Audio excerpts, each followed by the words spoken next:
انہوں نے بہادری کے وہ جوہر دکھائے کہ کربلا کی پیاسی زمین کو دشمنوں کے خون سے سیراب کر دیا، مگر یہ صرف چند تھے اور لشکر ہزاروں کا تھا۔ عمر بن سعد نے خود اس بات کا اعتراف کیا کہ اگر ان چاند سانوں پر پانی بند نہ کیا جاتا تو اہل بیت کا ایک ہی فرد آ جاتا تو امام حسین کا وہ ایک جاں نثار پورے لشکر کو برباد کر دیتا۔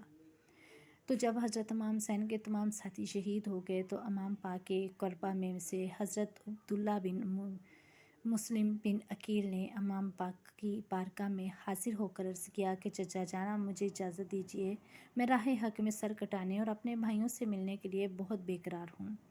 امام پاک کی آنکھوں میں آنسو آ گئے۔ فرمایا، بیٹا، تمہارے باپ اور بھائیوں کی مفارقت کا داغ میرے دل سے محو نہیں ہوا۔ میں کس طرح تمہیں اجازت دوں؟ تم ایسا کرو، اپنی والدہ کو لے کر جہاں ہو سکے چلے جاؤ، یہ تمہارا راستہ نہیں روکیں گے، یہ میرے خون کے پیاسے ہیں۔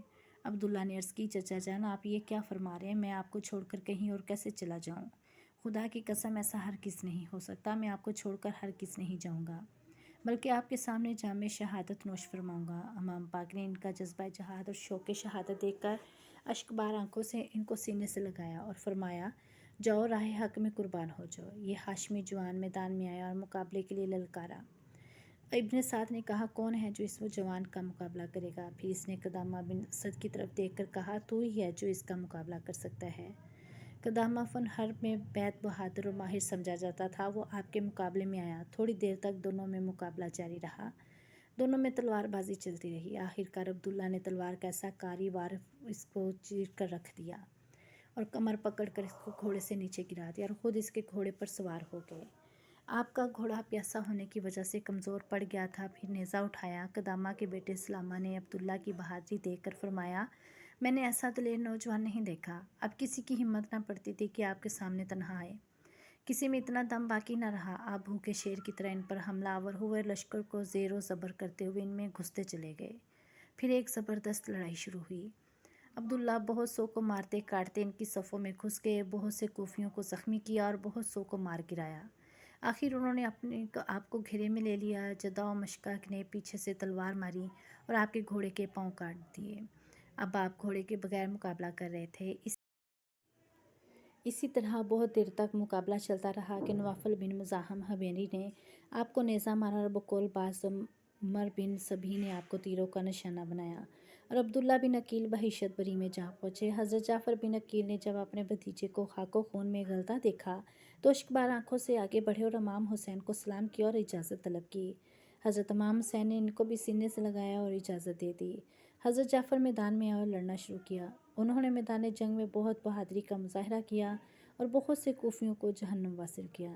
جب دشمنوں نے دیکھا کہ تلوار سے لڑنا ناممکن ہے تو انہوں نے تیر برسانا شروع کیے اور ان کو گھیرے میں لے لیا۔ ان کے اپنے کپڑے خون میں رنگ گئے اور تیروں سے جام شہادت نوش فرما گئے۔ عبد الرحمن بن عقیل نے جب اپنے بھائی کی حالت دیکھی، جب اپنے بھائی کو بے بسی اور بے تابی کی حالت میں دیکھا تو ان سے رہا نہ گیا۔ وہ شیر کی طرح میدان میں کود پڑے اور بہادری کے وہ جوہر دکھائے کہ خون اشکیا سے میدان کا لالہزار بنا دیا۔ چند منٹ لڑنے کے بعد عثمان بن خالد اور بشر بن سعود ہمدانی کے ہاتھوں سے جام شہادت نوش فرما گئے۔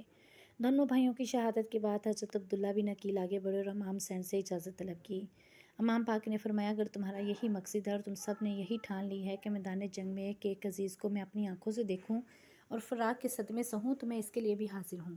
حضرت عبداللہ نے کہا کہ ہم نے یہ عہد لیا ہے کہ جب تک ہم میں سے ایک بھی زندہ ہے اس وقت تک امانت رسول صلی اللہ علیہ وسلم کے ناخن پاک تک بھی دشمنوں کو نہیں آنے دیں گے۔ مسافر کربلا نے اپنے بھائی کو سینے سے لگایا، آنکھوں سے آنسو جاری تھے اور پھر ان کو میدان جنگ کی طرف لے گئے۔ میدان قتال میں آ کر عبداللہ نے تلوار بلند کی اور ہاشمی شجاعت کے جوہر دکھائے۔ اپنی شمشیر سے بجلیاں گرائیں، دشمنوں کا خون بہایا، بہت سی تعداد میں کوفیوں کو مار گرایا، پھر عثمان اور بشر بن سعود کے حملوں سے جام شہادت نوش فرما گئے۔ اولاد عقیل کی شہادت کے بعد فرزندان حیدر کرار رضی اللہ عنہ کی باری آئی۔ یہ وہ شیر تھے جن کی رگوں میں علی المرتضیٰ کا خون گردش کرتا تھا۔ جب عقیل کے فرزند خون شہادت میں نہا چکے تو پہلی شہادت حاصل کرنے اولاد امیر المومنین سیدنا علی حضرت ابو بکر رضی اللہ عنہ کے ہم نام ابو بکر بن علی نے آگے بڑھ کر امام حسین کو سلام کیا اور عرض کی، بھائی جان، مجھے بھی اجازت دیجیے، میں بھی میدان جنگ میں جاؤں، یزیدیوں کا مقابلہ کروں اور ان کو جہنم واصل کرتا ہوں، جنت الفردوس میں اپنے ساتھیوں کے پاس پہنچ جاؤں۔ امام حسین نے فرمایا بھائی تم ایک ایک کر کے مجھ سے جدا ہوتے جا رہے ہو۔ انہوں نے کہا پیارے بھائی جان آج آپ میرے پاس امی جان کے سوا کچھ نہیں ہے جو آپ پر نثار کروں، یہ ایک جان آپ پر قربان ہے، براہ کرم اس کو قبول فرمائیں اور مجھے لڑنے کی اجازت دیں۔ امام حسین کی آنکھوں سے آنسو جاری ہوئے اور آپ نے مجبوراً اجازت دے دی۔ ابو بکر بن علی میدان جنگ میں تشریف لائے۔ آپ نے میدان جنگ میں کچھ کہا جس کو سن کر امام حسین نے ان کو دعائیں دیں۔ ابو بکر بن علی نے لڑنا شروع کیا اور یہ ثابت کر دیا کہ میں حیدر اقرار کا بیٹا ہوں۔ جدھر جاتے یزیدیوں کی لاشوں کے ڈھیر لگا دیتے، ان پر تیر برسنا شروع ہو کرتے، وہ تیروں سے گھائل ہو گئے، اقدامہ نے ان کو نیزہ مار کر زخمی کر دیا۔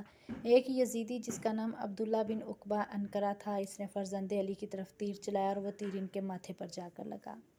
جب وہ تیر ان کو لگا تو ان کی آنکھیں بند ہو گئیں اور جب انہوں نے دوبارہ آنکھیں کھولیں تو ایک علیحدہ ہی منظر دیکھا۔ ہزاروں کی تعداد میں کوفی ان کی آنکھوں سے اوجھل ہو گئے اور انہیں اپنے والد محترم شیر خدا مولا علی مشکل کشا رضی اللہ عنہ کی زیارت ہوئی۔ انہوں نے ابو بکر سے فرمایا کہ بیٹا کب تک لڑتے رہو گے؟ ساتھ ہی ساتھ یزیدی اپنی تلواروں سے ان پر وار کر رہے تھے۔ چونکہ ابو بکر کو کچھ نظر نہیں آ رہا تھا اس لیے وہ ان کو نہیں مار سکتے تھے۔ یزیدی سمجھ رہے تھے کہ اب میں لڑنے کی طاقت ختم ہوگی، مگر معاملہ تو کچھ اور ہی تھا۔ والد محترم فرماتے ہیں کہ بیٹا کب تک لڑتے رہو گے؟ کہاں تک ان کا مقابلہ کرو گے؟ یہ لوگ ہزاروں کی تعداد میں ہیں، یہ صبر کا امتحان تھا، ایک کڑا امتحان تھا اور تم اس میں کامیاب ہو گئے۔ اب تمہارا واپسی کا سفر ہے، باقی ہوتی رہی۔ ابو بکر کلمہ شہادت پڑھتے ہوئے اپنے بابا کے پاس پہنچ گئے۔ اس طرح حیدر اقرار کے پہلے بیٹے خلیفہ اول کے ہم نام ابو بکر کی شہادت ہوئی۔ ان کے بعد خلیفہ دوم حضرت عمر فاروق اعظم رضی اللہ عنہ کے ہم نام حضرت عمر بن علی رضی اللہ عنہ کی باری آئی۔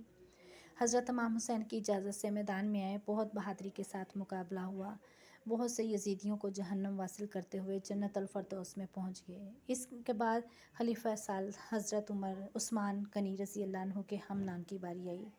انہوں نے جب اپنے بھائیوں کا خون زمین پر بہتا ہوا دیکھا تو ان کی آنکھوں میں دنیا اندھیر ہو گئی۔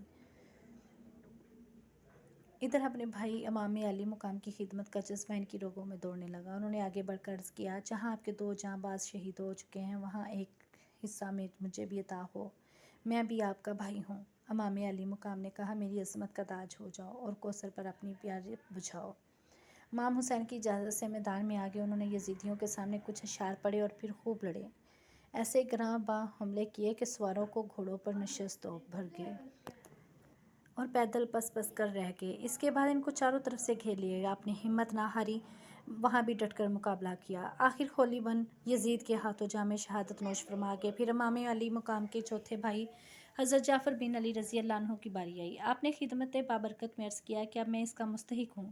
امام پاک نے ایک نظر ان کی طرف دیکھا اور فرمایا بھیا بہادری کے جوہر تمہاری پیشانی سے چمک رہے ہیں، لیکن لشکر اب نوا کثیر ہے، تنہا لڑ کر کوئی واپس نہیں آیا، اس لیے بہتر ہوگا ایک سے لڑو۔ جعفر نے کہا بھائی جس سر میں جان بازی اور جان ساری کا سودا ہو اس میں قلت و کثرت کی کمی کہاں سما سکتی ہے؟ اب تو بات واپس آنے کی نہیں بلکہ آپ پر جان قربان کرنے کی ہے، شہادت کی ہے، جنت الفردوس میں ابا جان کے پاس جانے کی آرزو ہے۔ تو امام پاک نے ان کو گلے سے لگایا اور بہت دیر تک روتے رہے، کیونکہ حضرت عباس کے علاوہ یہ آخری بھائی رہ گیا تھا جو جدا ہو رہا تھا۔ حضرت امام حسین سے ملاقات کر کے میدان میں آئے، بہت دیر تک لڑے، وار چاروں طرف سے ہو رہے تھے تو زخموں سے چور چور ہو کر جنت الفردوس سے جا ملے۔ حضرت عباس علمدار کے علاوہ امام علی مقام کے چاروں بھائی امام حسین پر فدا ہو کے اپنی جانیں قربان کر گئے اور جنت الفردوس میں پہنچ گئے۔ حضرت علی المرتضیٰ کے لخت جگر کی شہادت کے بعد حضرت امام حسن مجتبیٰ کے فرزندوں کی باری آئی۔ چاروں بھائیوں کی شہادت کے بعد حضرت امام حسین نے حقیقی بھتیجے عبداللہ بن حسن آگے بڑھے اور عرض کی مجھے بھی اجازت دیجیے میں ان دشمنان دی سے لڑوں اور راہ حق میں قربان ہو جاؤں۔ حضرت امام حسین نے بہت سمجھایا مگر انہوں نے ضد کی۔ امام حسین رضی اللہ عنہ کے پاس اجازت دینے کے سوا کوئی چارہ نہ بچا۔ اب عبداللہ بن حسین میدان میں آئے، ابن حسین نے لڑنا شروع کیا، جو بھی سامنے آتا ٹکڑے ٹکڑے کر دیتے، لشکر کے درمیان میں گھس گئے۔ اس جنگ کے میدان میں اکیلے شیر نے 3 دن کے پیاسے نے میدان کربلا میں ہلچل مچا دی۔ عمر بن سعد کے لشکر میں کھلبلی سی مچ گئی، لاشوں کے ڈھیر لگا دیے اور یہ ثابت کیا کہ میں حیدر اقرار کا پوتا ہوں۔ عمر بن سعد نے 500 فوجی اور میدان میں حضرت عبداللہ سے لڑنے کے لیے بھیجے۔